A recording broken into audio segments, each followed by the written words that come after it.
Hello, everyone. I'm Chris Sullivan. I'll be your host for the first installment of 2021 in our Swiss Re Corporate Solutions Risk Management webinar series. I'm excited to welcome back Scott Carpentieri and Megan Lincoln to walk us through last year's hyperactive hurricane season, what we can expect in the year ahead, and a peek into how we develop a parametric name windstorm solution to protect our clients against hurricane risk. Scott Carpentieri is part of our Innovative Risk Solutions team, where he works with corporate and public entity clients to develop customized insurance products. And Megan Lincoln is a Nat Cat underwriter responsible for structuring index-based Nat Cat solutions for our customers. I think many of you know the drill, but before we get started, just a few logistical reminders. The entire audience is muted, so you don't have to worry about background noise. If you have questions, please feel free to ask them throughout the presentation. There is a Q&A box functionality. Just enter them in, and we'll be reading them as we go, and there's time at the end of the webinar to get to each of those. And lastly, if you encounter any technical issues, please press Control F5, and that'll just reset the platform. We're all on. And now, without further ado, I will turn the presentation over to Megan Lincoln. Thank you, Chris, for the introduction. Good morning, good afternoon, good evening, everybody, depending on your location. Thank you for joining us today. I'm going to talk briefly about what happened during the 2020 hurricane season and what, if anything, we know about what to expect for the 2021 hurricane season. So in 2020, in keeping with what seemed like the theme of the year, nowhere was immune from hurricanes. This map is from the National Weather Service, and what it does is it shows all the areas along the coast which were under some sort of tropical weather-related warning from about May through the middle of November. And you can see that thanks to the number of storms that either made landfall in the U.S. or danced near the U.S., we wound up having almost the entirety of the coast at some point during the season covered by hurricane watches or warnings or tropical storm watches or warnings, from Brownsville, Texas, all the way up to Eastport, Maine. So there were certainly some headlines that the 2020 season made. Among them, and probably the one that has been in the news the most, is that we had 30 named storms form in the Atlantic. That is a record.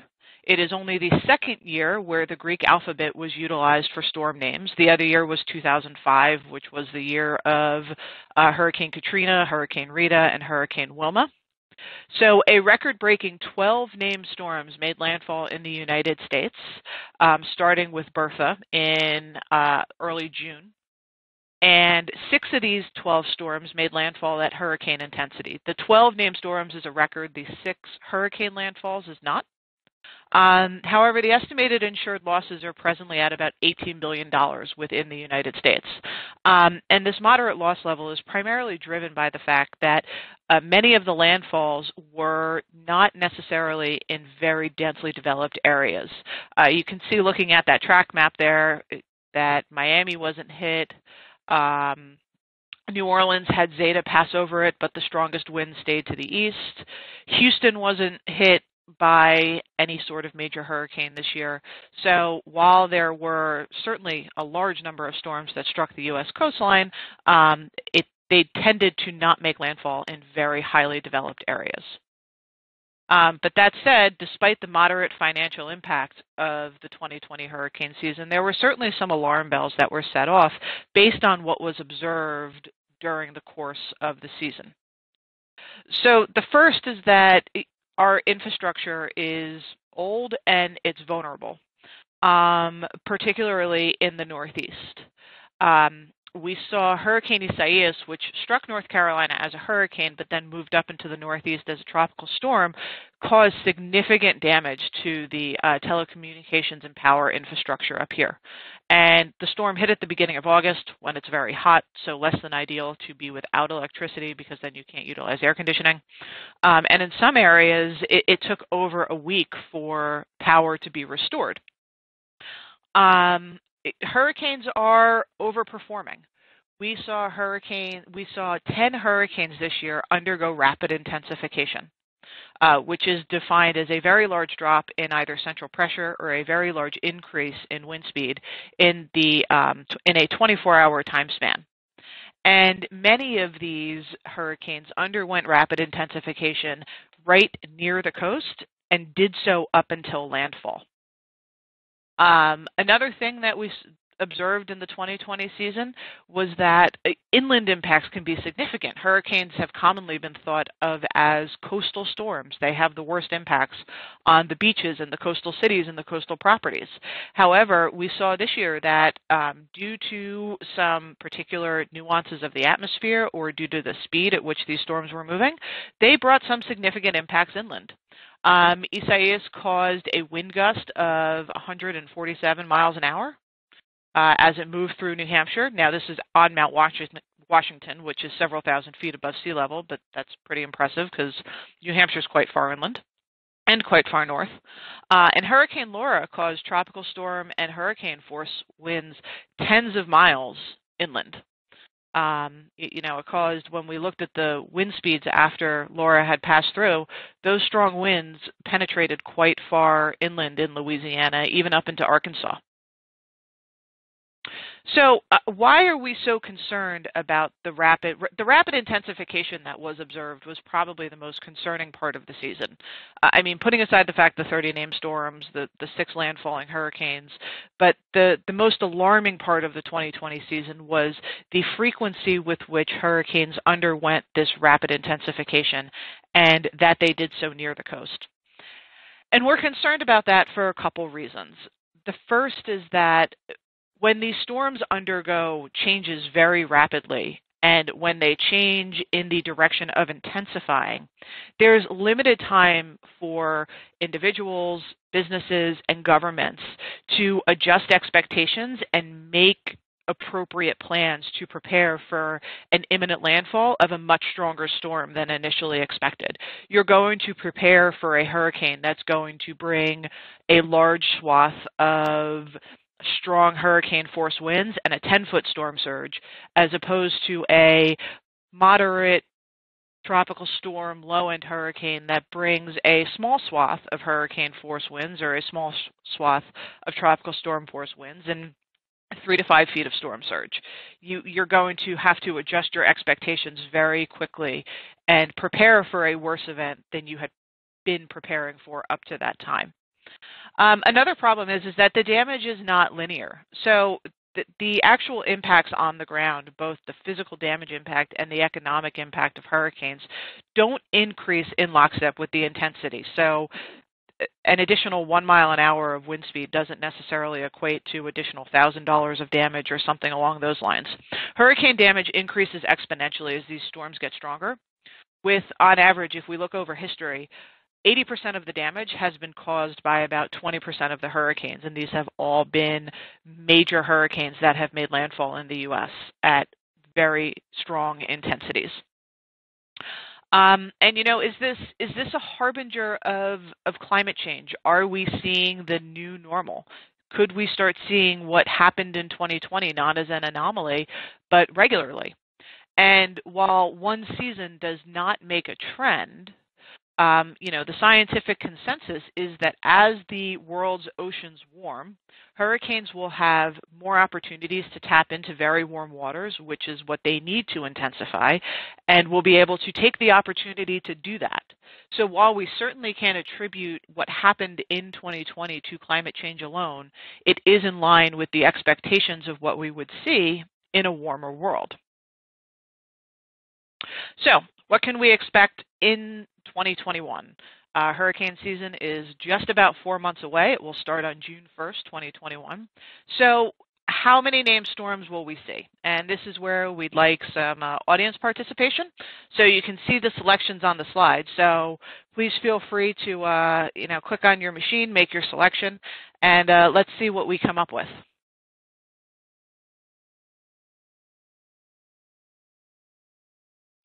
And as you're making the selections, just a little bit of background as to what has come out so far. So there's a couple of forecasting institutions that do release hurricane season forecasts in advance. They release them in late December, early January. Some actually give detailed forecasts. Others more talk about directionality. And what we've seen so far is that Colorado State, which is one of the more reputable forecasting firms, they talk about it in directionality. Currently, their hurricane season outlook for 2021, they are calling for an increased likelihood of a more active than average season. Tropical Storm Risk, which is it's a private firm that also releases hurricane forecasts in December. They get into a little bit more detail, and they too are calling for a more active season than normal in 2021, with 16 named storms, 7 of those becoming hurricanes, and 3 becoming major hurricanes. So let's see. Admittedly, this is the first time I'm doing a poll question, so let's see if we have our results, and we do. And on average, everybody the vast majority selected 10 to 20 named storms or 20 to 30 named storms, which is in line with what's being projected by the forecasters. But your forecasts are about as good as the forecasts that are being made by the forecasters, because in all reality, it's really too early to make reliable projections for 2021. We're 4 months out. A lot of things can change, and the most important feature of hurricanes isn't so much how many form, but where they go and where they actually make landfall. So with today being Groundhog's Day, let's just say that the current forecast is probably as reliable as Punxsutawney Phil's winter forecast for the next 6 weeks. And now I will turn it over to Scott, who will go a little bit more into the parametric solution that we have to address our hurricane risk. So Scott, over to you. Thank you, Megan. Appreciate that. And that's a great recap there of the 2020 season, which was, yes, indeed, quite active. So when folks are looking ahead to the 2021 season, will it be a repeat of 2020 or maybe something more quote-unquote normal? Who knows? Time will tell. But in the meantime, folks are really thinking about what do they do about this risk. And particularly last year was a challenging year. Folks were dealing with the global pandemic as well as other challenges, and Mother Nature just didn't really care that we were dealing with something else. The earth will shake and the wind will blow. And so here we have our storm solution that has been something we've been working on for the past several years. It's gaining a lot of traction and popularity among clients of all different sizes and all different classes of risk and types of organizations. So when folks reach out to us to talk about a storm solution, either for their own organization or for a client of theirs when it's a broker, they're not sure where to begin. And so what we thought we'd do today is walk you through a hypothetical example of how would one of these solutions work? What would you expect to happen when working with Swiss Re on a parametric hurricane solution? So that's what we're going to do for you today. We'll walk you through the steps. For those who are maybe less familiar with parametric insurance as a whole, we have some of our past webinars online that you are welcome to watch a replay. If you don't have any of those links, please reach out to Megan, Chris, or myself, and we're happy to supply those links for you. We'll also have a quick little recap here today too. So a brief overview. What is STORM, the name of our parametric hurricane product? Well, first of all, it uses independent data provider. So what we do is we sell a policy that responds to the localized wind speed at location or locations of the client's choosing. So it could be a single hotel client, or it could be somebody who has a giant suite of assets, or maybe it's a client with assets and interest in a tourist destination, and the functionality of the airport is important to their business needs. They may actually choose to put the trigger location at the airport because what happens to the airport will have a knock-on effect on their business. So we will use triggers. We'll put individual locations on the map that represent trigger points. When the event happens, we look to the third-party independent data provider. This would be, in this case, it's RMS H-Wind. And we will pay based on a pre-agreed schedule of payouts at that specific location. And so we'll go through an example here in a second. This settlement, again, is based on, again, a very important point. It's a third-party data provider, so it's not Swiss Re saying, gosh, we're not sure if the wind blew really badly where your assets are. And it can't be the client saying, holy cow, you should have seen the, the flags flapping in the wind. It's very independent and objective, and it allows us to make settlements very swiftly and not have a drawn-out claims process. So that brings us to the third point. It's very quick. Payout in as little as 30 days. A lot of the brokers on the phone, if this was a two-way, they'd be raising their hand right now saying, have you really paid these? And we can say proudly we have, and it's delivered as promised. In fact, last year we paid a claim similar to what you see on the screen there. That you're looking at a picture of the hurricane footprint for Laura. We actually paid one for the Sally event last year, and the client received funds actually sooner than 30 days. For those that are thinking, parametric, can I do that on an insurance form? Yes, absolutely. So we do sell these on insurance form. It's not a hyper complex financial instrument. It's regular old surplus lines insurance form. The way it works is we look at the data after the event. We pay according to what we all pre-agreed. And so the client has funds to respond to the event. They've got a war chest to work on right then and there while they're facing their problems.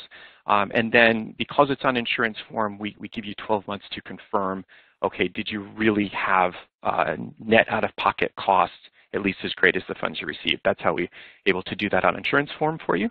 The coverage is very, very broad. Because we're underwriting and adjudicating based on the event itself and the wind speeds of the event itself, the coverage is very broad. So what you can use the funds for go well beyond just physical damage. Certainly you can use the funds for physical damage, infill of deductible, et cetera, but it can be far, far, far more broad than that.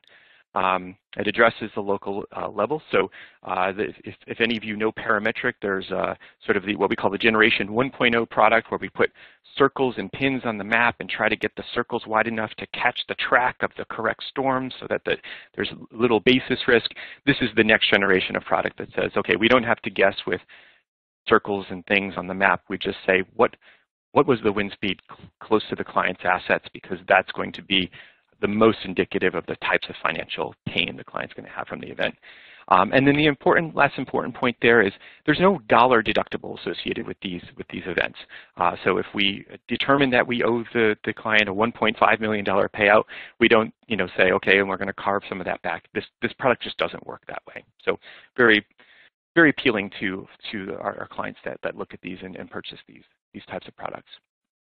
So submission, what's needed? So again, people phone us and they say, wow, this is really interesting. I've seen your webinars. I've heard the conversations. Man, I think this resonates. How do we get started? And I think that's probably one of the most common questions we get from folks, and they're wondering, what do we need and how does it work? And so quite frankly, really just a standard statement of values is plenty fine. Quite frankly, for Parametric, you need locations. We need to determine limits, and then sort of what wind speeds trigger what payouts. Those are the three key components. You as the client or the broker don't have to determine all of those things. What we do is we ask for a statement of values to get a sense of where the client's assets, what's the footprint look like.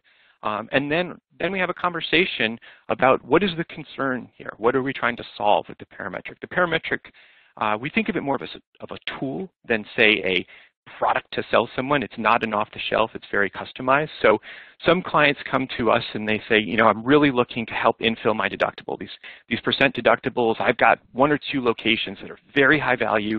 That percent deductible really keeps me up at night. Can I use it to proxy that? Absolutely. There's a way you can design a Parametric to help infill a deductible retention. Some clients say, you know, I'm really looking for supplemental coverage for those traditionally excluded or sublimited items, such as landscaping. We work with a lot of golf course clients. Tees and greens, very difficult to get full Nat Cat protection for, very tricky for the underwriters to underwrite, very, very tricky to settle some of those claims. The parametric can be a really fine solution to sort of get some more protection on that type of risk. Some clients are just looking to get an additional supplement to your typical business interruption and additional expenses. So business interruption claims can be complex, they can be time consuming, and a lot of times there are areas where maybe some disagreement between the client and their carrier. So knowing that there are oftentimes gaps in what the client feels their ultimate business interruption expenses versus maybe what's settled in a typical property insurance policy, this can help supplement that. There are many other reasons why people use parametric insurance. Could be the impact on their clients, impact on their employees. Those are the types of questions we receive. And also they might say all of the above. And the example we're going to talk about today actually uses a bit all of the above. So each of these are on the client's mind, and is there a way we can design a parametric solution to ease the financial pain of some or all of these types of situations. So step 2.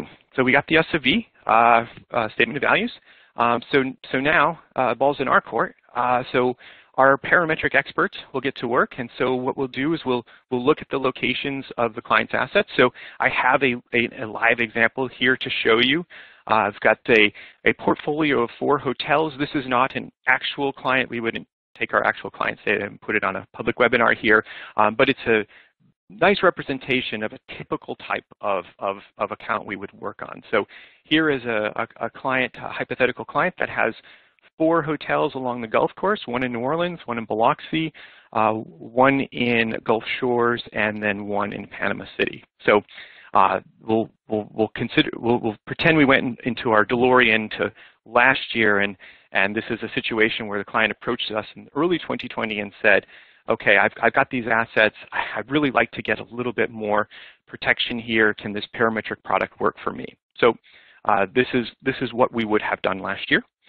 We've looked at these different locations. We look at the TIVs for these assets, and think about the consideration of the use case of what the types of things the client was worried about. Deductibles, worried about the business interruption, some of those gaps in coverage, and we would consider a structure for them. So step 3, step 3 is actually outlining to the client what we did. So when you get an indication from us on one of these products, it usually comes with a slide deck because there's an education and an indication all in one go. This is usually the first time a client purchases a parametric. They're still relatively new in the marketplace. So most of our clients that are looking at this new, this will be probably the first time they've looked at something like this.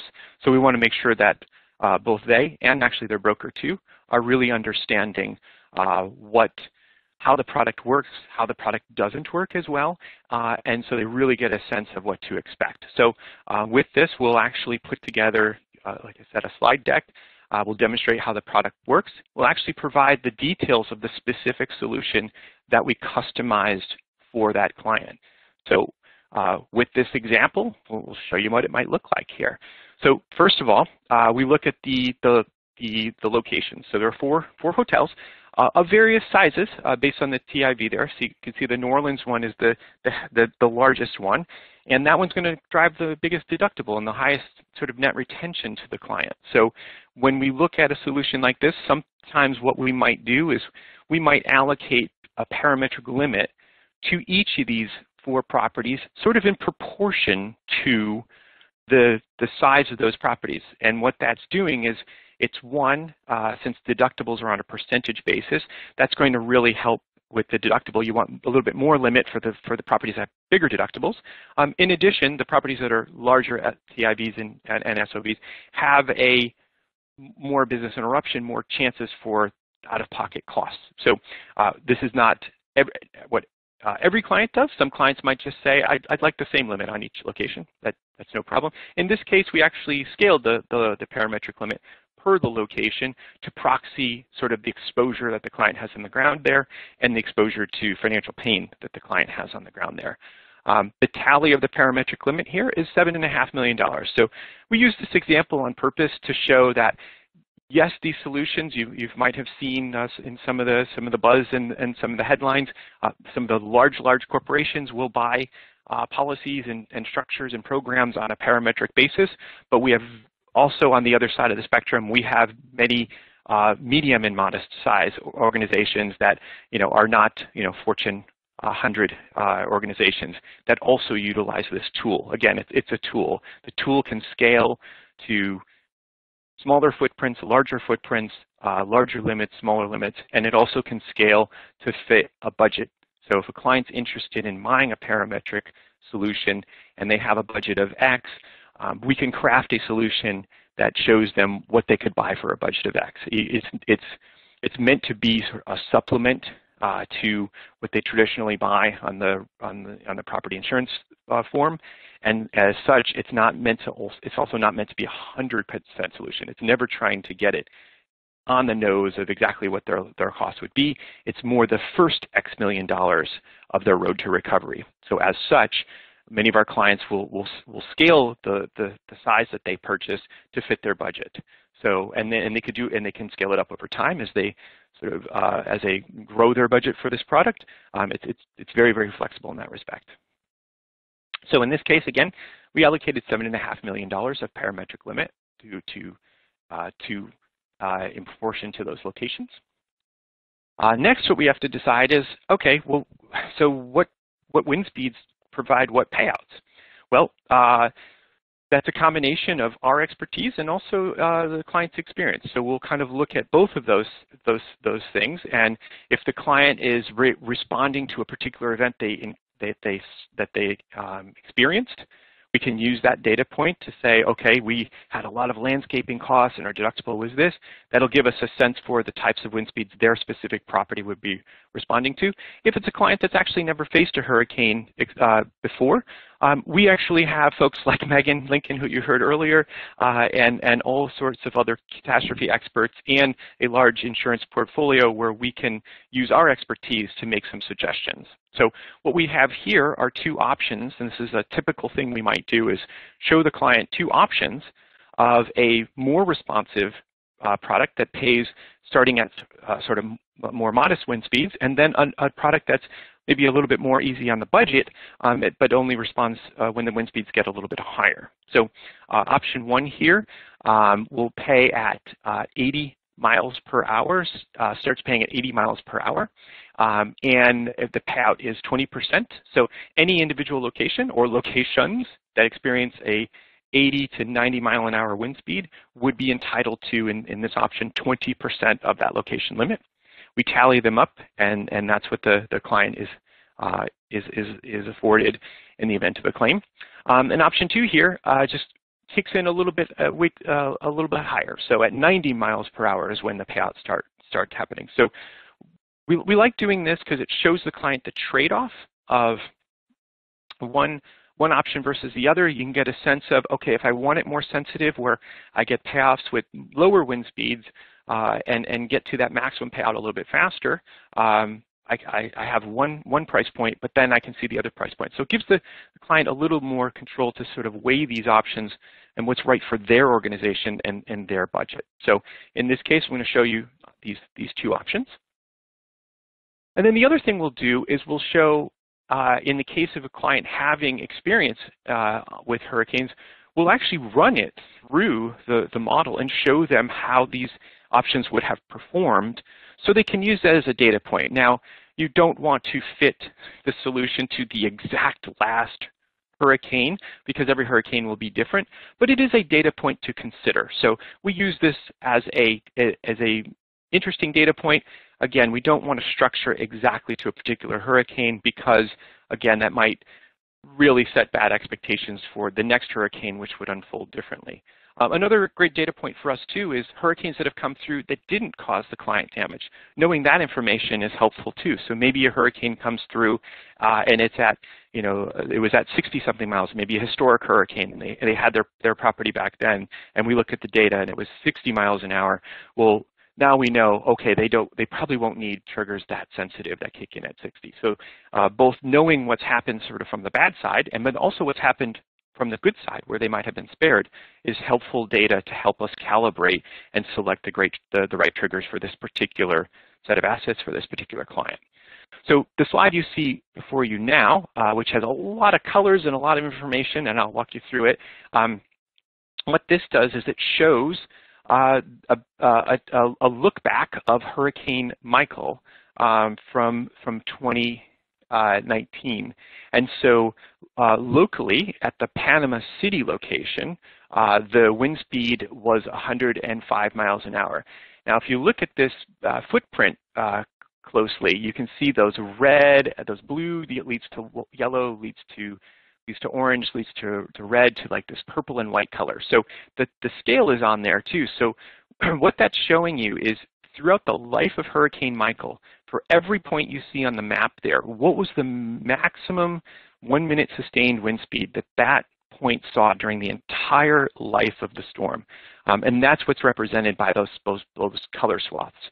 So the red is 100 miles an hour of sustained 1-minute sustained wind speeds, and then you get into those pinks and purples, and you start pushing up to 150 miles an hour.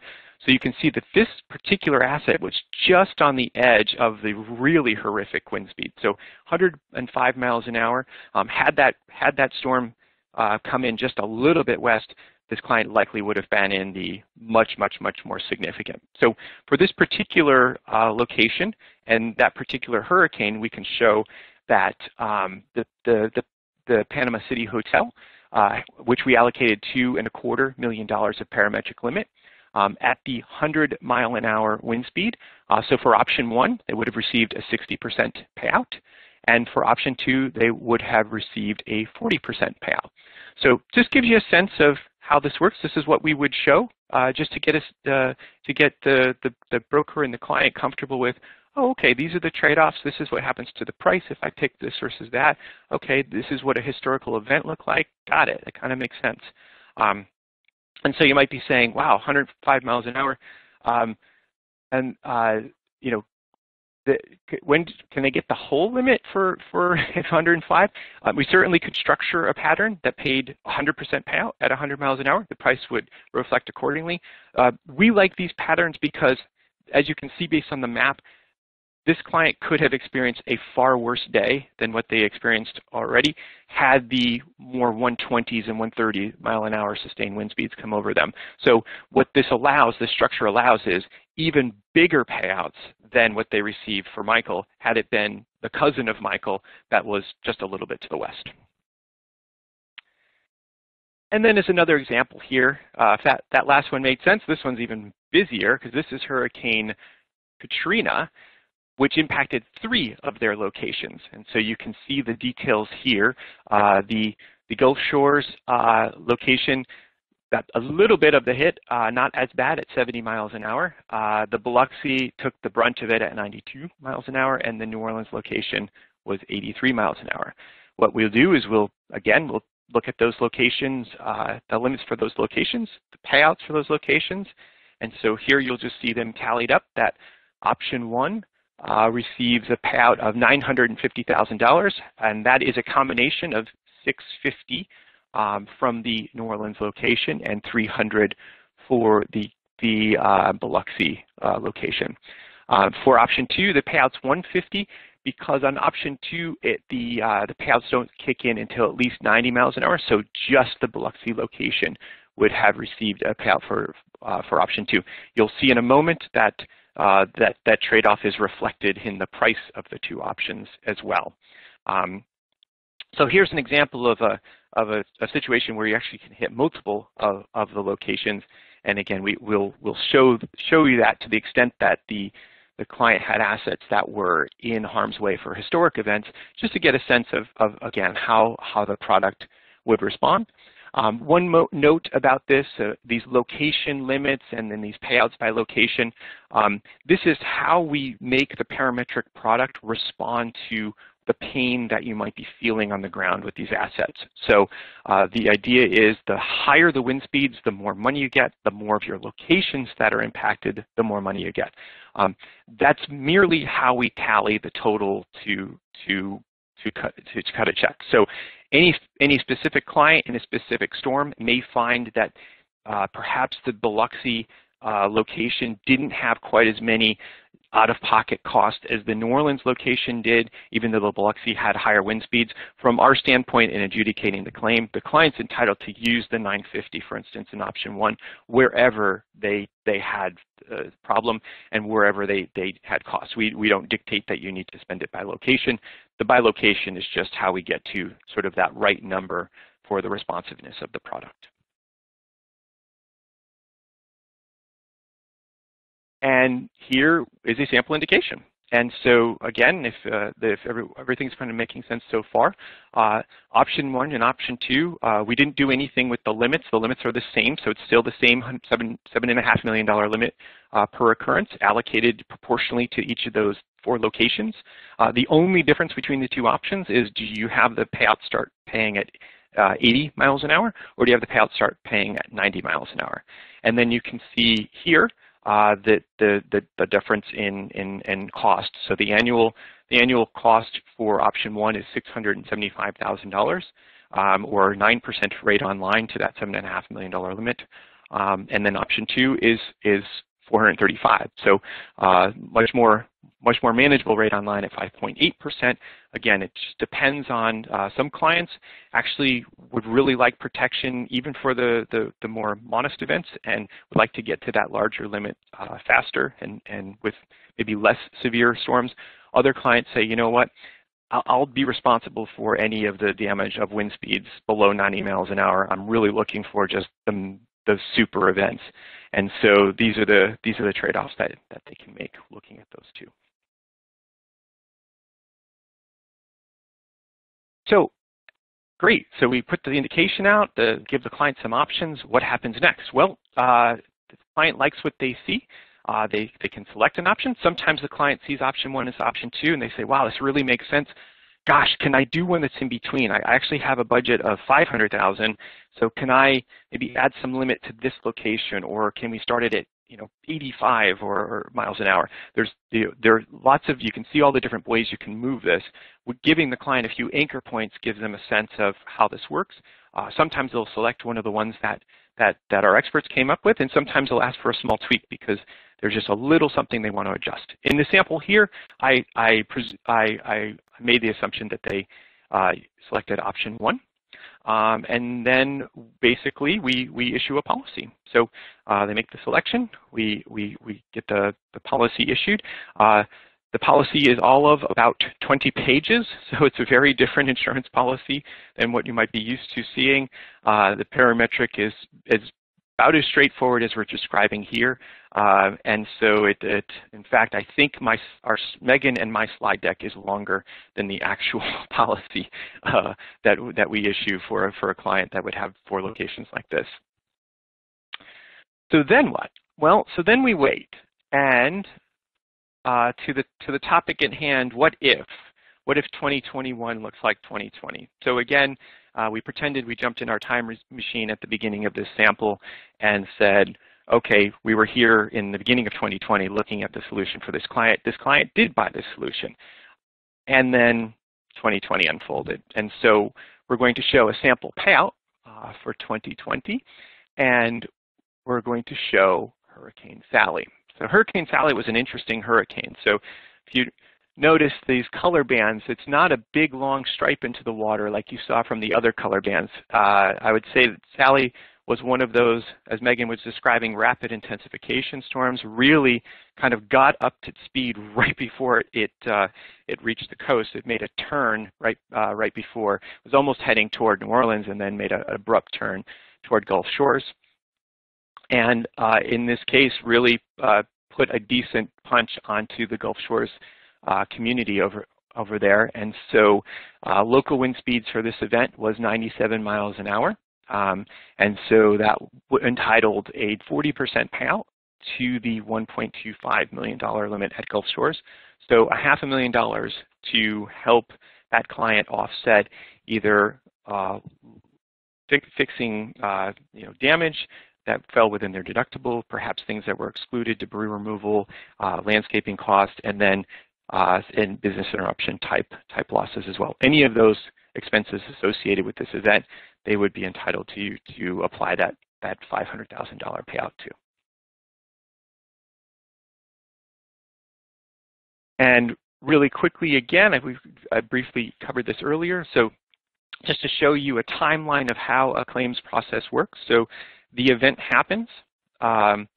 We look to the third-party data provider. In the case of the storm product, it would be RMS H-Wind, who pulls data from just about every source they can get their hands on, largely the Hurricane Hunter aircraft that is capturing wind speed data throughout the life of the event. They cull all that data together and create that footprint that's visually represented in those maps there, although behind the footprint is a grid of latitude longitude points. So they literally have for various latitudes longitude points across the coast and a bit inland too, they actually have data points about what the maximum sustained wind speed is. So we'll look at their contract that had the latitude longitude points of the client's locations. We'll map those to the closest H-wind latitude longitude points, and that's the official metric to determine how much the client's entitled to. And they receive a payout, again, within as soon as 30 days. And then the client tries to get their life back in order, do what they need to do to get their properties secured, to see if they can get their businesses back up and running, and look to see, what costs did they have that perhaps was claimable under their traditional property policy. Perhaps there are some other avenues of recovery they have, and then we give them a year's time to calculate how much cost that they have out of pocket, and was that at least as much as the monies they received from the parametric payout. Again, because this is on insurance form, they can't have a windfall, but what they can count for economic cost is, again, much more broad than any property policy form that exists. So they really get to look at any cost that was higher to them, whether it's spiking electricity costs, labor issues, you name it. Once they've determined, yes, we needed at least that, in this case $500,000, they sign a statement saying we attest we did not have a windfall, and we essentially close the claim. And that is a very brief summary of what to expect in working with us on a parametric storm product, our parametric hurricane solution. And with that, we're going to bring back this cute graphic here of our hurricane Groundhog and see if Chris has any questions for us. Thank you, Scott. Thank you, Megan. That's fantastic. We have a lot of questions that have come in. And I think I will start with the first one. Megan, this is over to you. What is the correlation between an active hurricane season and a warming climate? Thanks, Chris. So what we have observed so far during active hurricane seasons is in line with what we would expect with a warming climate. But to establish some truly causal link, we would need a significantly longer time frame over which we could watch the number of hurricanes evolve, how many of those eventually become very intense hurricanes. The research that's been done to date has suggested that when the world gets warmer, we will see a total number the total number of tropical storms and hurricanes will decrease. So the total number of named storms will decrease slightly. However, a larger percentage of the storms that form will have the opportunity to strengthen into much more severe hurricanes. So if we're in the Atlantic and we're talking in terms of the Saffir-Simpson scale, these would be, more storms would become major hurricanes, which would be Category 3, Category 4, Category 5. Again, we saw numerous hurricanes intensify into that level, or to that level of intensity during this year very quickly. So I would say that we have some things that we know. We have, but still a lot of outstanding questions. One of the challenges is that obviously as time has gone on, our ability to observe these storms has improved. In the 40s, after World War II, we started flying airplanes. Meteorologists started flying airplanes into storms so we could get exact readings and detailed readings of how strong hurricanes were. In the late 60s, early 70s, the satellite era began, so the Atlantic then became comprehensively covered, so no storms were missed, whereas previously, if a storm stayed out to sea and didn't encounter any ships and didn't encounter any land, it could have not been observed. And then obviously just as time has gone on, even our observing equipment has improved. We just have better technology now than we did even when Hurricane Andrew made landfall in 1992. So we are seeing things that are consistent with what we would expect in a warmer world, but there's no true definitive conclusions that we can concretely draw yet due to the fact that we have kind of these other factors that can introduce some trends in hurricane data that are unrelated to climate change. Thank you, Megan. Scott, one question over to you. Well, maybe two, in fact. What is the minimum premium for this product, and could you give us some insights around a range of cost or perhaps rate online for this product? No, great questions. Thank you. So minimum premium, generally speaking, we like to keep our minimum premium about $100,000. We also have capability to do these on a multi-year basis. So if we have a client that's maybe just a bit shy of that $100,000 annual premium, but is happy to do this on a multi-year basis, that can sort of temper that requirement. But generally about $100,000 is our minimum premium on these. So as you can see, that's not just for the mega corporations. Rates online. Again, I'm gonna forgive my actuarial credentials here. I'm gonna give well, it depends, but I'll give a concrete answer too. So as you can imagine, if you set the triggers very, very low, the rates online can be very, very high. If you set the triggers very, very high, the rates online can be very, very low. But that being said, for the coastal U.S., from the Gulf Coast to Florida up through the eastern seaboard a bit, generally speaking, for sensible sets of triggers that clients tend to respond to that we think make sense for the clients, the rates online can be anywhere from, say, 4 to 8%, and that's for more of a single location. So if you add up locations, you might get to a little bit higher number, or if you have more sensitive triggers too. So the example that I showed today was all very coastal clients. So they have fairly sensitive triggers, and they're per pound of wind speed, they're going to have to pay a little bit more because they're just a little bit more exposed than maybe a client that's maybe Central Florida, for instance. Scott, questions keep flying in here, and one just came in around our maximum capacity deployment for our storm product. Can you comment on that? Yes, it's another question that has it depends, but again, just to give people more concrete answers. Generally speaking, we work on a lot of solutions that are as small as a few $1 million of limit. Many of our solutions that we work on can be $10, $20, $25 million, and we have solutions where we'll look at 50, even upwards of $100 million. We happen to belong to a large reinsurance company, and so we have ways of getting to larger limits, and we also have a capital markets arm as well if we really needed to go to significant limits.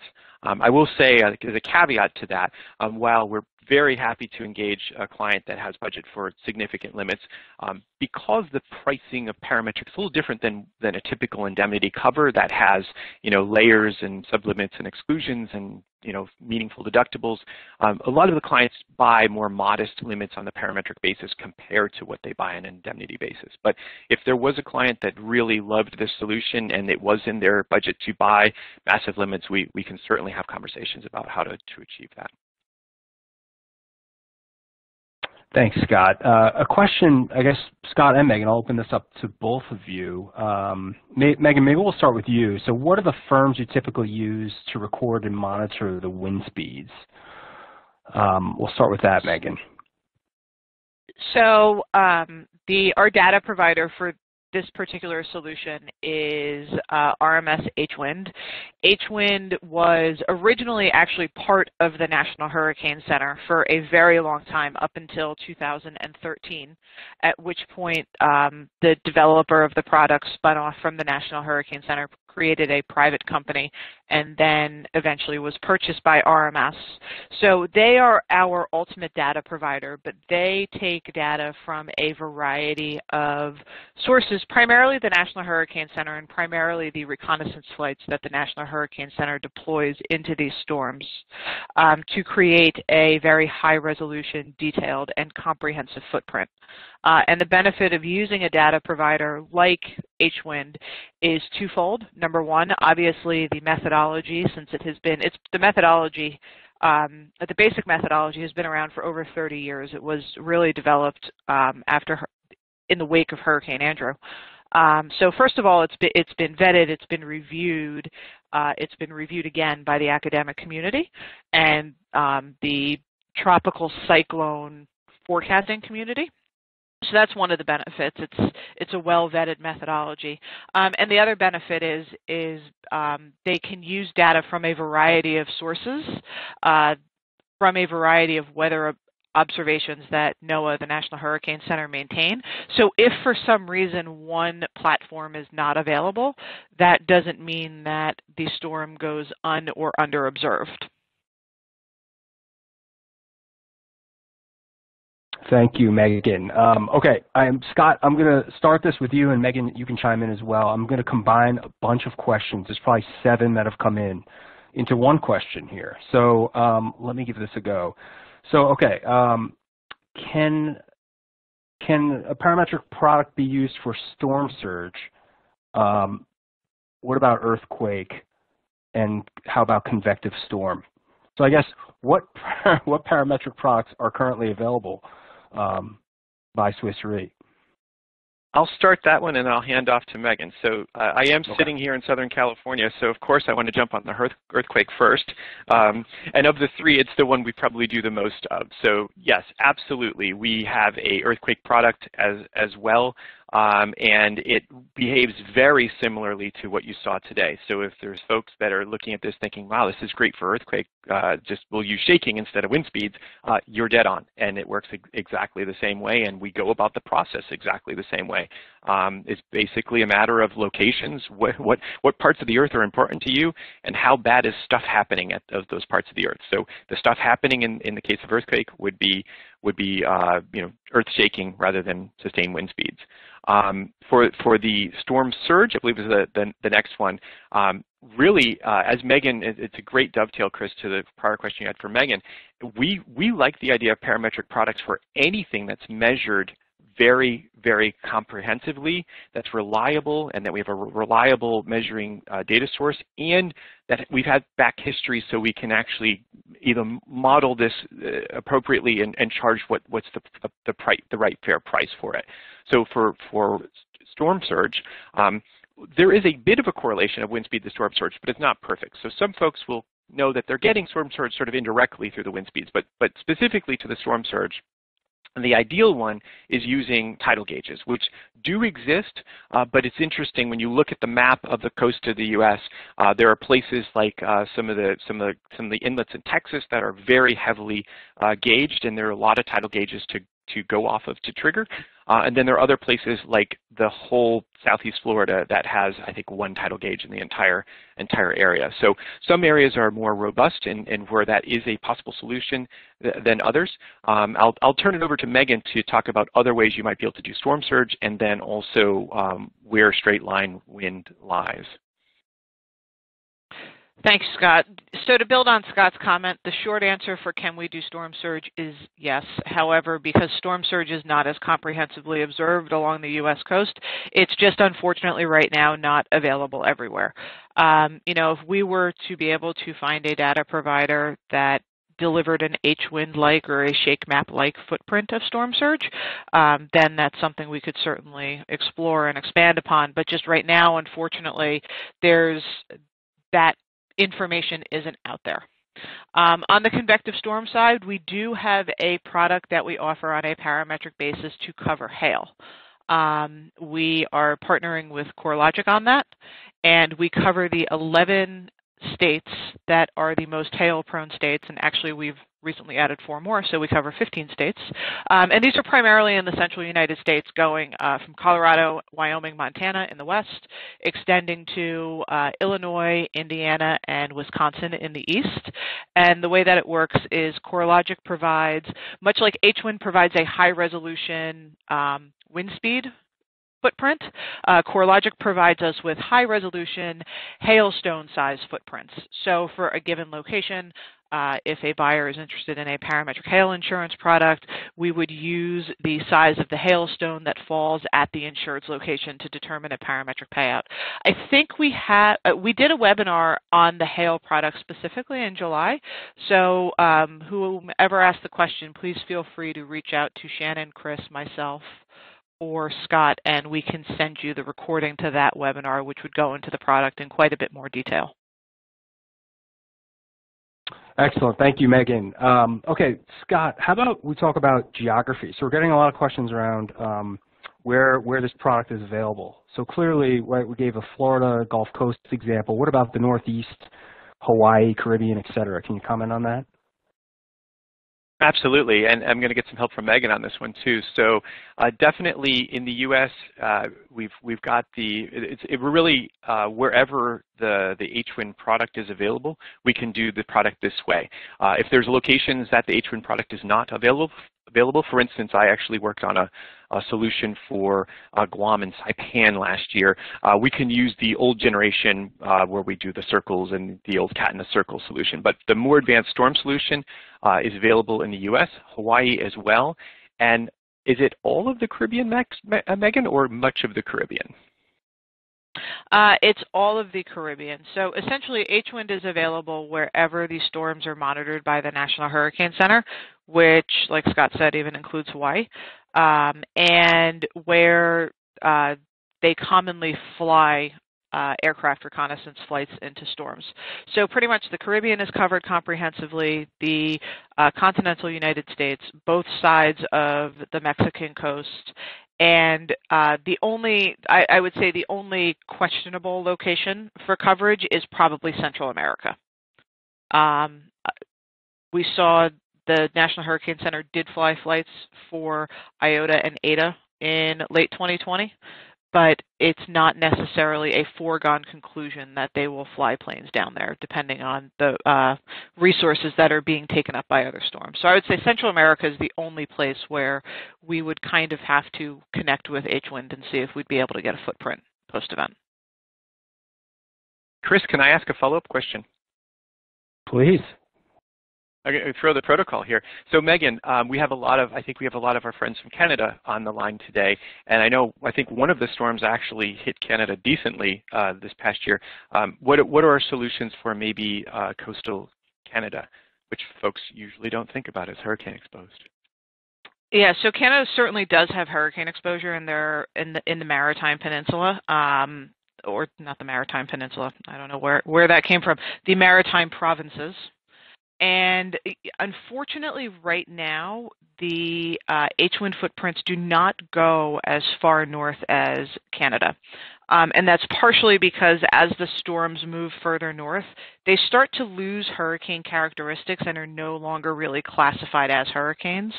So the observational, the National Hurricane Center steps back a little bit from being the primary observational agency. They'll continue to issue advisories, but they can't really justify sending planes up there for a storm that's losing hurricane characteristics and is likely weakening. So unfortunately, right now, not available in storm is not available in Maritime Canada. But obviously, if HWind increases their coverage area, hopefully that would be an area that would be included. Thank you, Megan, for that. Appreciate it. Folks, that is all the time we have for today. Hang on one moment before we wrap up. I want to, first of all, thank everybody for joining us and spending the last hour. We had so many questions. We will try to get you offline, but feel free to reach out to us. We'd love to continue the conversation. If you have a moment, please let us know what you thought of this webinar. We're always trying to improve the content that we're bringing to you and be really good stewards of your time. And of course, Scott and Megan, thank you so much. This was a lively and very engaging discussion on hurricanes and parametric solutions and how to actually use them. Very, very tactful, driven, and insightful, I think, for the audience as well. Feel free to follow us on LinkedIn. We'll be doing future webinars coming up, and typically they'll be announced there well in advance. Most of you, and probably all of you at this point on the line, will also receive email updates from us with any upcoming events. And lastly, thank you. Thank you so much. Take good care, and we look forward to speaking with you again soon.